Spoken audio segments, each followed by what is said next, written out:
Hello everyone, सभी को मेरा नमस्कार। दोस्तों, स्वागत करता हूं आपका डेवलपिंग सक्सेस यूट्यूब चैनल पर।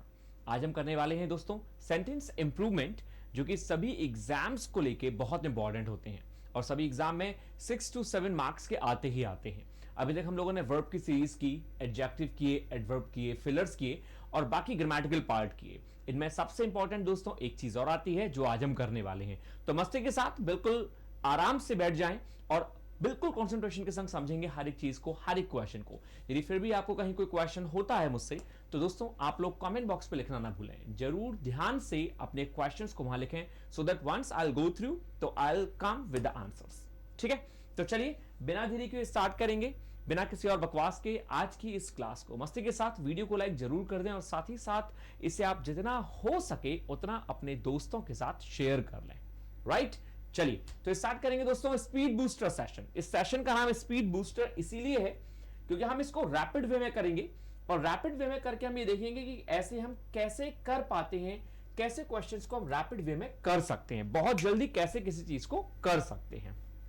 ठीक है, तो चलो जल्दी से आ जाओ फिर स्पीड बूस्टर सेशन में।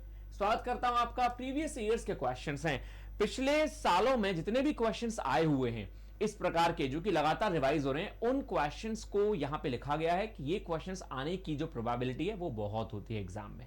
ठीक है, तो दोस्तों नंबर 1 क्वेश्चन आप सभी की स्क्रीन पर आप सबके लिए, पहले पढ़ें, एक बार देखें हर एक क्वेश्चन को और उसके बाद फिर आंसर करेंगे। और साथ ही साथ मैं भी पढ़ता जाऊंगा आपके लिए। Alok hesitated to listen to what his brother was saying. सैनिस को पहले बहुत गौर से देखेंगे, ध्यान से समझेंगे कि सैनिस ने आपसे क्या कहा, उसके बाद दोस्तों आंसर लगाने की कोशिश करेंगे। राइटर ने कहा आलोक हेजिटेटेड। हेजिटेटेड है, पास्ट एंड डेफिनेट टेंस है जो कि आपको साफ साफ दिख रहा है।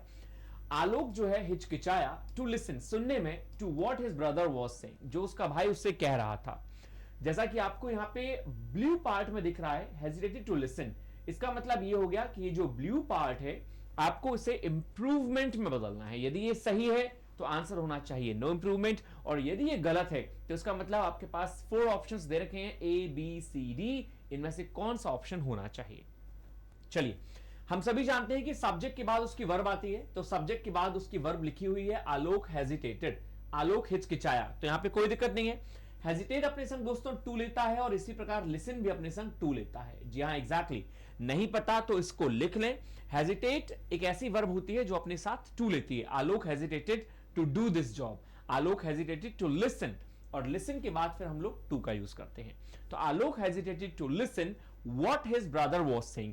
यहां पे व्हाट जो है दोस्तों ये रिलेटिव प्रोनाउन का काम कर रहा है। कौन सा प्रोनाउन? Relative pronoun. हमने इसको क्यों नाम दिया रिलेटिव प्रोनाउन?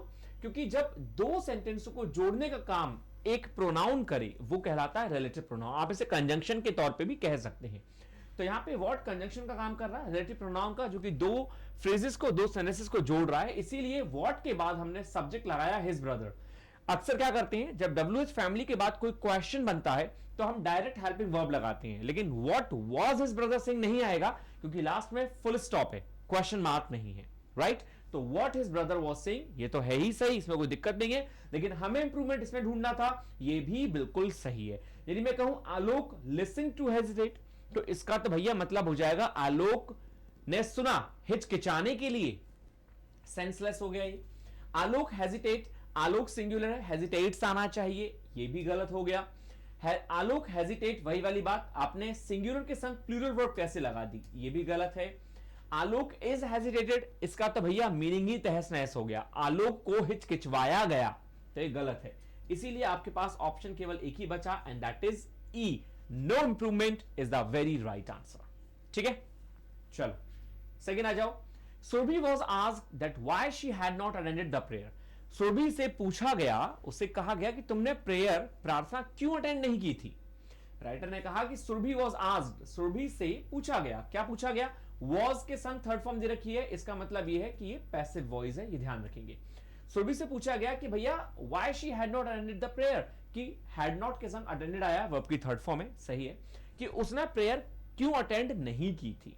ये आपने यदि नरेशन पढ़े हो डायरेक्ट इनडायरेक्ट, तो उसमें आपने देखा होगा कि आस्क के साथ हम WH फैमिली का यूज करते हैं, ना कि दैट का। तो ये तो बात सिंपल सी है और डेफिनेट है कि ये गलत है। इसमें गलत क्या है कि आस्क के साथ आप कभी भी दैट का यूज नहीं करते। तो सेंटेंस क्या होना चाहिए? सेंटेंस होना चाहिए था Surabhi was asked why she had not attended the prayer. अब हम देखेंगे कहीं यहां पे दे रखा है व्हाई शी हैड नॉट, जी हां, नंबर डी ऑप्शन में दे रखा है व्हाई शी हैड नॉट, इसीलिए इसका सही ऑप्शन डी हो जाएगा। ठीक है, क्योंकि आस्क के संग हम दैट का यूज कभी नहीं करते। यहां पे क्या है, why had she not, last में फुल स्टॉप है तो व्हाई के संग हैड नहीं आएगा। दैट व्हाई, ये तो बिल्कुल ही गलत हो गया। व्हाई शी वाज नॉट, यहां पे थर्ड फॉर्म है, थर्ड फॉर्म के संग वाज कभी नहीं आता, ये भी गलत है। नो इंप्रूवमेंट नहीं होगा क्योंकि हमें इंप्रूवमेंट चाहिए। Is it clear? सो मेरे अंदाज से ये आपको सेकंड भी बहुत अच्छे से क्लियर हुआ होगा। यहां पे मेरे ऐसे कितने दोस्त हैं जिसको मेरी बात बहुत आसानी से और अच्छे समझ में आ रही है? यदि आ रही है तो प्लीज मुझे कमेंट बॉक्स में जरूर बताएं कि हाँ सर हमें समझ में आ रहा है अच्छे से। ठीक है, चलिए तो नंबर सेकंड के बाद बच्चों नंबर थर्ड ने कहा this is one of the most important inventions of this century. हम लोगों ने पिछली क्लासेस में एक चीज पढ़ी है कि वन ऑफ के साथ आने वाला कोई भी नाउन हमेशा प्लूरल होता है। तो one of the most important, यहां पे द मोस्ट इंपॉर्टेंट से कोई मतलब नहीं है, वो हो या ना हो वो मैटर नहीं करता। लेकिन ये वन ऑफ किसको दिखा रहा है? इन्वेंशंस को। बहुत सारे इन्वेंशंस में से एक इन्वेंशन। तो ये बात याद रखें कि वन ऑफ के साथ मैं यहां पे आपके लिए लिख दे रहा हूं, वन ऑफ के साथ हमेशा दोस्तों प्लूरल नाउन आता है। वन ऑफ के संग कौन सा नाउन आता है? वन ऑफ के साथ हमेशा प्लूरल नाउन आता है। तो यहां पे वन ऑफ के संग प्लूरल नाउन आया है। लेकिन यदि हम कोई वर्ब का यूज करेंगे तो वन ऑफ के साथ आने वाली जो वर्ब होती है वो हमेशा सिंगुलर होती है।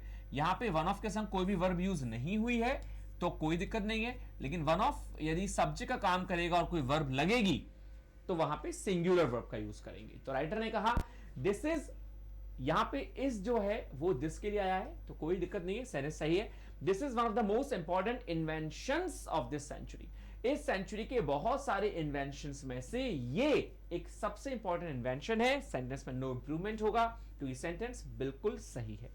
इन्वेंशन आएगा नहीं, ये इन्वेंशन बिल्कुल गलत है। इन्वेंशन सही है ऑफ सेंचुरी, यहां ऑफ दिस सेंचुरी दे रखा है तो इसको आप नहीं करेंगे, और ऑफ द सेंचुरीज इसको हम लोग नहीं करेंगे क्योंकि सेंटेंस में कोई एरर है ही नहीं। तो हम जबरदस्ती क्यों किसी ऑप्शन को देखेंगे? ठीक है, चलिए clear everyone. Number 4, can you tell me why did you not speak the truth? क्या तुम मुझे बता सकते हो कि तुमने सत्य क्यों नहीं कहा? Can you tell me why did you not speak the truth? एक छोटी सी बात बताओ, एक जंगल में कितने राजा होते हैं? जंगल में शेर बहुत हो सकते हैं लेकिन जंगल में राजा दोस्तों एक ही होगा। मेरा मतलब यह है कि जंगल का राजा एक ही होता है। इसी तरह एक सेंटेंस में आप क्वेश्चन एक ही बार पूछेंगे, दो बार नहीं पूछ सकते। मतलब जब आपने कहा कैन यू टेल मी, क्या तुम मुझे बता सकते हो, तो ये एक क्वेश्चन हो गया। कैन यू टेल मी एक क्वेश्चन है, फिर आप ये कह रहे हैं why did you not speak the truth, आप दूसरा क्वेश्चन भी पूछ रहे हैं। एक सेंटेंस में दो क्वेश्चन एक साथ नहीं पूछ सकते। ठीक है, तो जब आपने एक क्वेश्चन पूछ लिया यहां पे कैन यू टेल मी, तो सेकंड वाला जो है वो क्वेश्चन में नहीं, वो स्टेटमेंट में होना चाहिए। मतलब सिंपल सेंटेंस में लिखा होना चाहिए। तो कैसे लिखा होना चाहिए?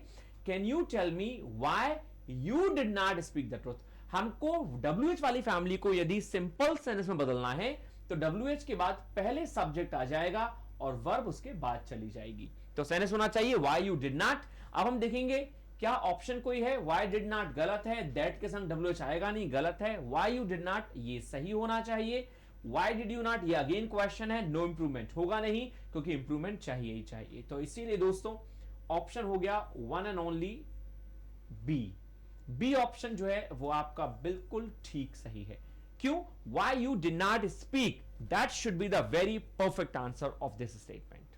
ठीक है, चलो नंबर नेक्स्ट साथ ही साथ करते जाएं और प्लीज वीडियो को जरूर शेयर करें अपने दोस्तों को जिससे कि सभी को इसका लाभ मिल सके। Everybody should get the benefit, right. Number 5 ने कहा दोस्तों they are not beware of all the facts. यदि आपने वोकैबुलरी को बहुत ध्यान से पढ़ा है तो आप डिफरेंसेस जानते होंगे। What is the difference between beware and aware?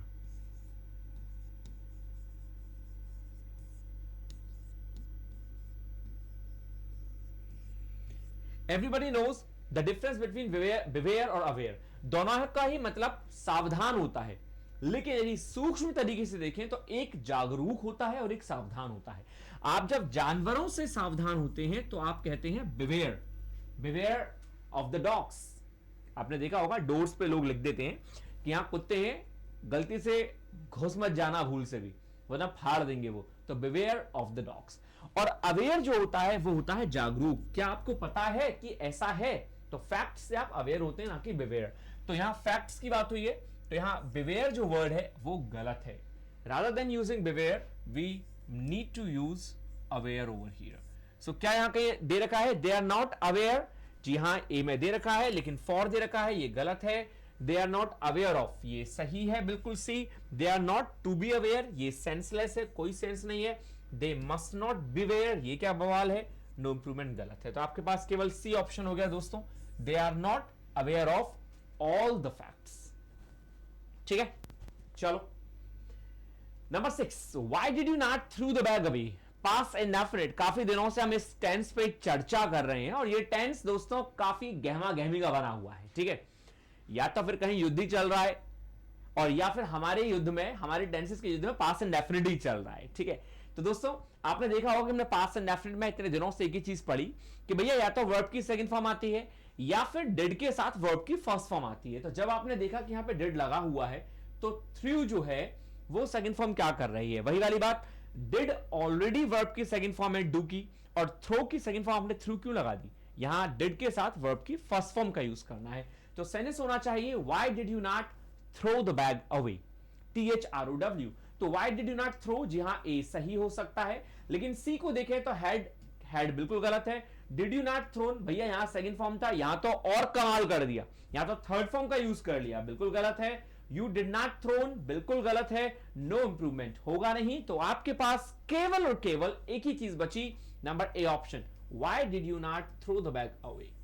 तुमने बैग को दूर क्यों नहीं फेंका? क्या रीजन था भाई, क्यों नहीं तुमने फेंका? क्यों नहीं? बैग को फेंक देते ना यदि कोई दिक्कत थी तो why did you not throw the bag away? Is it clear बच्चों? श्योर? चलो नंबर 7 सभी की स्क्रीन पर, you can always dependent of them.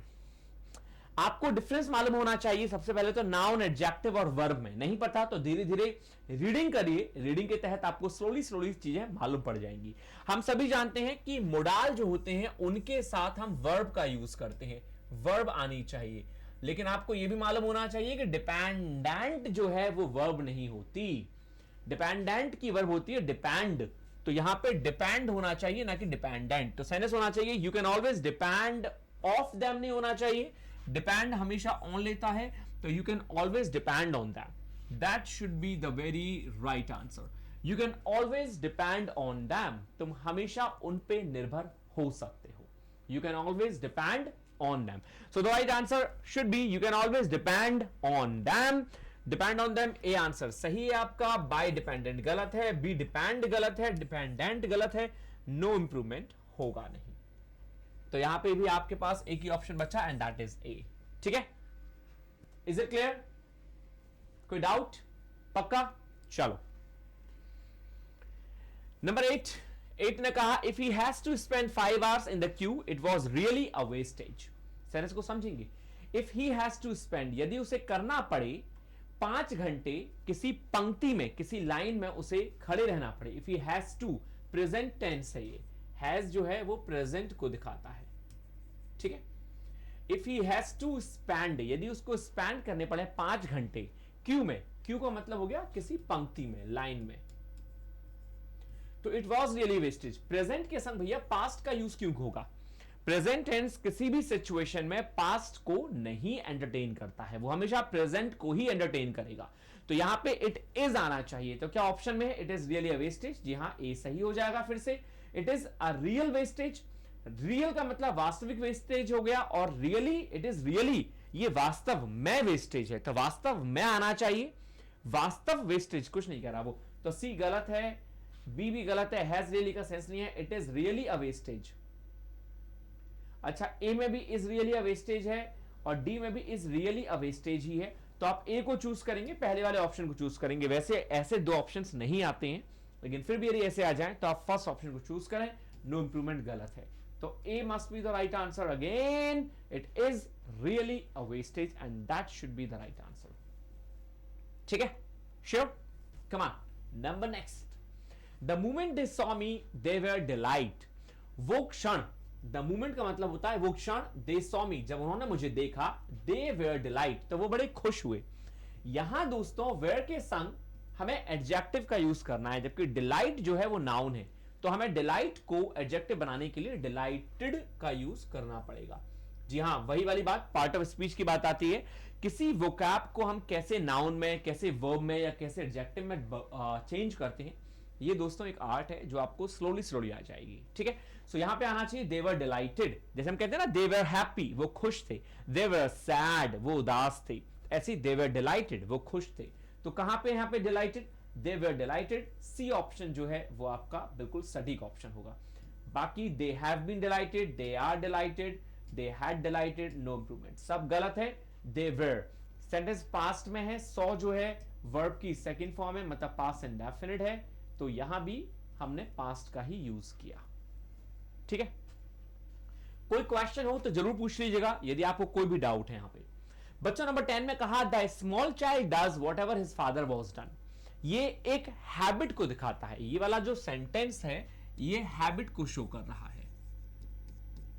Writer ने क्या कहा, राइटर ने बहुत ही सिंपल लैंग्वेज में कहा the small child does what ever his father was done. तो जो हैबिट वाले सेंटेंसेस होते हैं वहां पे आपको एक चीज ध्यान रखनी है.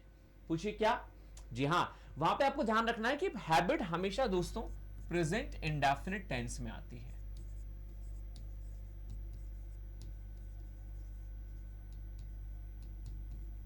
किस टेंस में आती है? प्रेजेंट इंडेफिनिट, मतलब प्लूरल के संग वर्ब की फर्स्ट फॉर्म और सिंगुलर के साथ वर्ब की एस या ईएस फॉर्म. तो राइटर ने कहा the small child does, small child के संग डज है. जी हां, सही है. एक छोटा बच्चा वही करता है जो भी वट एवर हिज फादर, उसके पिता, वॉज डन नहीं, जो भी उसके पिता करते हैं, whatever his father does. यहां पे ऐसे आना चाहिए whatever his father does. तो क्या कहीं दे रखा है whatever his father does? A गलत है, बी आंसर बिल्कुल सही है, सी गलत है, डी गलत है, नो इंप्रूवमेंट गलत है.